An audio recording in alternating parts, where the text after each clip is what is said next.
বাংলাদেশ শুধু মুসলমানরা বসবাস করে না, অন্যান্য ধর্মের মানুষও। পশ্চিমবঙ্গে আপনারা দেখতে পাচ্ছেন হম্বিতম্বি মুসলমানদের বেতন হচ্ছে। আমরা তার নিন্দা জানিয়েছি, নিন্দা জানাবো, সেটা দুনিয়ার যেখানেই ঘটুক। কিন্তু বাংলাদেশে আমরা চাই না যে পশ্চিমবঙ্গে মুসলমানদের উপর অপমানজনক আচরণ করা হচ্ছে বলে বাংলাদেশে যে কোনো একজন অন্য ধর্মের মানুষের একটা লোম ধরে কেউ টান দেব, এটা আমরা বরদাস্ত করব না।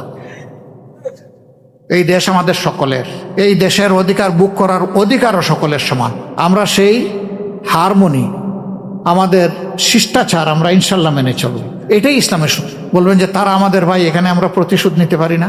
ইসলাম নিষেধ করেছে বাপের অপরাধে সন্তানকে শাস্তি দেওয়ার কোনো অধিকার কারণেই, সন্তানের অপরাধে বাবাকে শাস্তি দেওয়ার কোনো অধিকার কারণেই, স্বামীর অপরাধে স্ত্রীকে শাস্তি দেওয়ার অধিকার কারণেই, এবং স্ত্রীর অপরাধে স্বামীকেও শাস্তি দেওয়ার অধিকার কারণেই।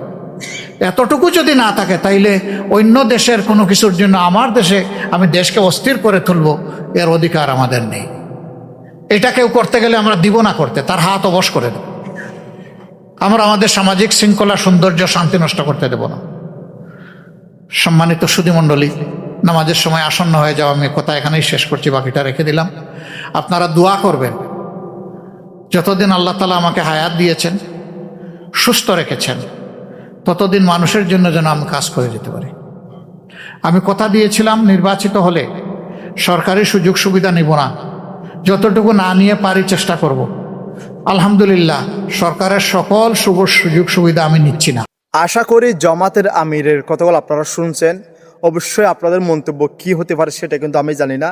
আমার ব্যক্তিগত মতামত আমি প্রকাশ করতেছি এটাই যে আমি এই দেশে একজন মুসলিম হয়ে যত না নিরাপদে বসবাস করি, তার চেয়ে অধিক গুণ নিরাপদে আছে যারা সনাতন ধর্মে আছে, বৌদ্ধ, খ্রিস্টান, হিন্দু যেগুলো আছে, তারা অবশ্যই নিরাপদে আছে।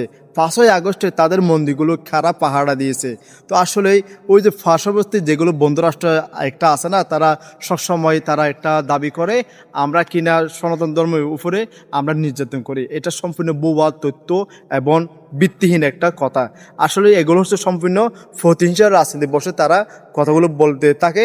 আসলে তারা কিন্তু সত্যিকারের রাজনীতি করে না, তারা সবসময় প্রতিহিংসার রাজনীতি করে। ফালে ভিডিও এটা শেয়ার করে অন্যকে দেখার সুযোগ করে দিতে পারেন আপনার একটি শেয়ারের মাধ্যমে। আল্লাহ হাফেজ।